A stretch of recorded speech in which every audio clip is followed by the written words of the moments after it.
quan el senyor Cristóbal Montoro diu que la Generalitat de Catalunya haurà de retallar 4.500 milions d'euros, estaria bé recordar que si el sostre de dèficit que l'estat espanyol imposa a la Generalitat de Catalunya, en lloc de ser el 0,7%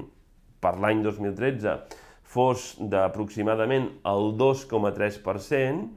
hi haurien 3.200 milions d'euros més disponibles per a la Generalitat de Catalunya. I per tant, aquestes retallades que el senyor Cristóbal Montoro diu que la Generalitat de Catalunya haurà de fer i que cauran sobre els nostres conciutadans serien molt i molt menors. Insisteixo, si es passés el sostre de dèficit del 0,7% que el govern espanyol imposa de forma arbitrària, injusta i ineficaç a la Generalitat de Catalunya, si es passés d'aquest 0,7% a un 2,3%, la diferència serien 3.200 milions d'euros més disponibles per a la Generalitat de Catalunya.